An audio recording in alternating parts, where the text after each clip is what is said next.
क्या आपने कभी गौर किया है कि जब यीशु मसीह मुर्दों में से जिंदा हुए तो उन्होंने अपना कफन क्यों छोड़ा और वो रुमाल जो उनके मुकद्दस चेहरे पर था वो क्यों तय किया गया? क्या ये महज इत्तेफाक था या एक अब्दी पैगाम जो ज़माना मकान की हदूद से मावरा है? आज हम एक ऐसी ही छिपी अलामत की गहराइयों में उतरेंगे जो ना सिर्फ यहूदी रस्म की जड़ों से फूटती है बल्कि यीशु के दोबारा आने के इलाही वादे की गवाही देती है। ये कहानी महज एक वाकया नहीं बल्कि एक इलाही मंसूबा है जो हर दिल को झंझोड़ देता है। इससे पहले कि हम इसको गहराई के साथ समझें, सच्चाई से वाकिफ हो और सच्चाई तुम्हें आज़ाद करेगी। मेरा नाम पास्टर नजम है और आप pastor Najmul Nazar official YouTube channel देख रहे हैं। अगर आप हमारे चैनल पर नए हैं और अभी तक आपने हमारे चैनल को सब्सक्राइब नहीं किया तो जल्दी से सबसे पहले हमारे चैनल को सब्सक्राइब करें और बेल के बटन को ज़रूर क्लिक कीजिएगा ताकि हर आने वाली नई वीडियो का नोटिफिकेशन आपको बर वक्त मिल सके। और अगर आज की वीडियो के वसीला से वाकई खुदा आपको ब्लेस करता है तो वीडियो को ज़रूर लाइक कीजिएगा और वीडियो के नीचे कमेंट्स में ज़रूर अपने ख्यालात का इजहार कीजिएगा। और इस वीडियो के लिंक को आप अपनी फैमिली और फ्रेंड्स के साथ भी जो है वो ज़रूर शेयर कीजिएगा। आए अपनी वीडियो का आगाज़ करते हैं और खुदा के कलाम को सुनते हैं। आए अपनी वीडियो का आगाज करते हैं यूहन्ना की गवाही और खाली कब्र। आइए इस मुकद्दस लम्हे को अंजील के जरिए देखें। यूहन्ना की अंजील 20वां बाब 6 से 7 आयत में बयान किया गया है। तब शमौन पतरस कब्र में दाखिल हुआ और उसने देखा कि कफन वहां पर पड़ा है और वो रुमाल जो यीशु के सर पर था कफन के साथ नहीं बल्कि अलग एक जगह पर तय किया हुआ रखा था। ये कोई मामूली तफसील नहीं, बाइबल की हर सतर, हर लाइन, हर लफ्ज एक इलाही मकसद रखता है। ये तय किया हुआ रुमाल क्या पैगाम लेकर आया? क्यों यीशु ने इसे इस तरह छोड़ा? ये सवाल हमें यहूदी तारीख और खुदा के मंसूबों की गहराइयों में ले जाता है। दूसरा हिस्सा, यहूदी रस्म और रुमाल का इशारा।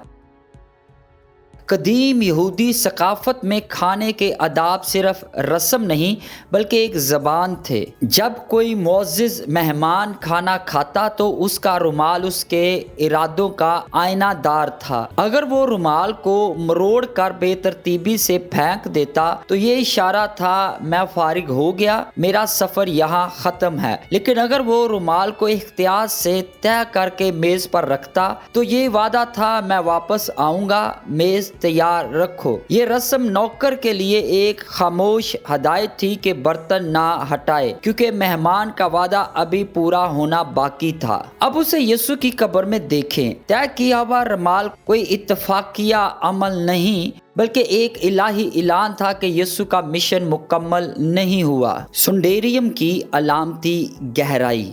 इब्रानी रवायत में रुमाल या सुंडेरियम, लातीनी सुडेर यानी पसीना, सिर्फ कपड़ा नहीं था, ये दुख, मुशक्कत और मौत की अलामत था। ये वही कपड़ा था जो यीशु के चेहरे पर रखा गया जिसने सलीब के खून और पसीने को जज़ब किया। लेकिन यीशु ने इसे तय किया क्यों? क्योंकि वो मौत को शिकस्त दे चुके थे। सुंडेरियम जो कभी दुख की गवाही देता था अब फतह का निशान बन गया। ये गोया यीशु का ऐलान था, मैंने गुनाह और मौत की कीमत अदा कर दी। ये दास्तान ख़त्म नहीं हुई बल्कि एक नई सुबह की इब्तदा है। मज़ीद ये कि यहूदी रसूम में तय करना एक बाकायदा और मुक़द्दस अमल था। मसलन हैकल में काहिन अशिया को इख्तियार से तरतीब देते थे। यीशु जो अब्दी काहिन आज़म है, इब्रानियों का ख़त है 4 बाब 14 आयत के मुताबिक उस रुमाल को तय करके अपनी इलाही तरतीब और मंसूबे की गवाही देते हैं। इब्रानियों का ख़त है 4 बाब 14 आयत से पढ़ते हैं, बस जब हमारा एक ऐसा बड़ा सरदार काहिन है और जो आसमानों से गुजर गया यानी खुदा का बेटा यीशु, तो आओ हम अपने इकरार पर कायम रहें क्योंकि हमारा ऐसा सरदार कायम नहीं जो हमारी कमज़ोरियों में हमारा हमदर्द ना हो सके।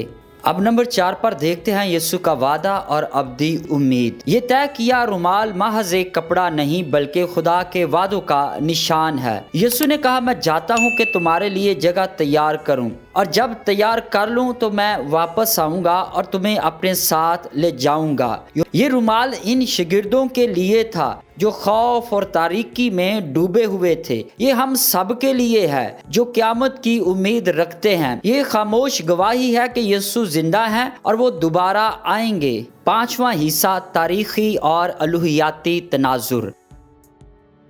تاریخی طور پر یہودی دفن کی رسوم میں رومال کو چہرے پر رکھنا عام تھا، لیکن اسے طے کرنا غیر معمولی تھا۔ یہ عمل یسوع کے ارادی فیصلے کی طرف اشارہ کرتا ہے۔ مزید سنڈیریم کا ذکر صرف یوحنا کی انجیل میں ہے، جو اکثر علامتی اور الوہیاتی گہرائی پر زور دیتی ہے۔ یہودی روایات میں سنڈیریم کو بعض اوقات کاہنوں کے مقدس لباس سے جوڑا جاتا تھا، جو خدا کی خدمت میں پاکیزگی کی علامت تھا۔ یسوع جو ابدی کاہن اور قربانی دونوں ہیں، اس رومال کے ذریعے اپنی الوہیت اور قربانی کی تکمیل کو ظاہر کرتے ہیں۔ مزید عبرانی لفظ سوڈر یعنی پسینہ یا کپڑا پرانے عہد نامہ میں بھی ملتا ہے۔ زبور 22 اور اس کی 14 آیت میں لکھا ہے، میں پانی کی طرح بہہ گیا، میری سب ہڈیاں اکھڑ گئیں، میرا دل موم کی مانند ہو گیا، وہ میرے سینے میں پگھل گیا، میری قوت ٹھیکرے کی مانند خشک ہو گئی، اور میری زبان میرے تالو سے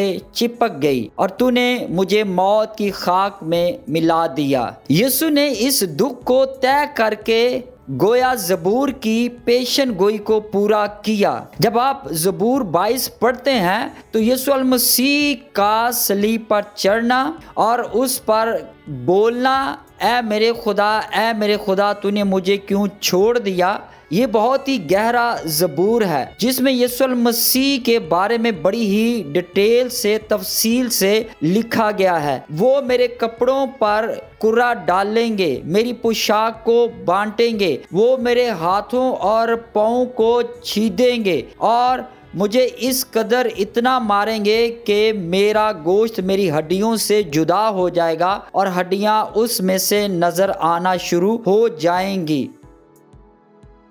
لیکن یہاں پر ہم دیکھتے ہیں کہ زبور کے آخر میں جو ہے وہ فتح کی نشانی ہمیں نظر آتی ہے۔ زبور 22 صرف دکھوں کی بات نہیں کرتا بلکہ یہ اس جلال کی بھی بات کرتا ہے جس میں ساری دنیا چلے گی، جو ساری دنیا دیکھے گی۔ وہ فتح کی طرف بھی اشارہ کرتا ہے کہ یسوع مردوں میں سے زندہ ہوں گے اور سب قومیں اس کی ستائش کریں گی، اور سب قومیں خدا کی طرف رجوع کریں گی اور اس کو سجدہ کریں گی، اور اس سے سب آسودہ حال ہوں گے۔ زبور 22 اپنے اندر بہت سارے گہرے معنی اور بیدوں کو چھپائے ہوئے ہے، جو یسوع المسیح کی صلیب سے لے کر اس کے جی اٹھنے تک اور قوموں کا یسوع کی طرف رجوع کرنے تک کا منظر بیان کرتا ہے۔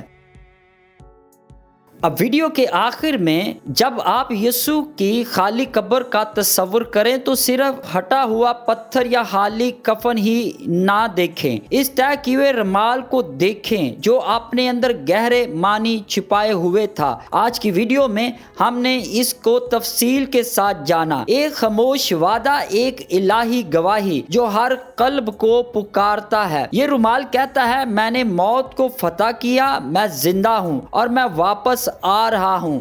تو آئیں اس وعدے پر ایمان لائیں، اس رومال کی گواہی کو اپنے دل میں سمو لیں، کیونکہ یسوع جو قیامت اور زندگی ہیں اپنا وعدہ پورا کریں گے۔ اگر آپ اس جیسی اور بھی ویڈیوز دیکھنا چاہتے ہیں تو ہمارے چینل کو ضرور سبسکرائب کریں تاکہ آنے والے دنوں میں ہم اس سے بھی زیادہ خدا کے کلام کے گہرے بیدوں کو آپ کے ساتھ شیئر کر سکیں۔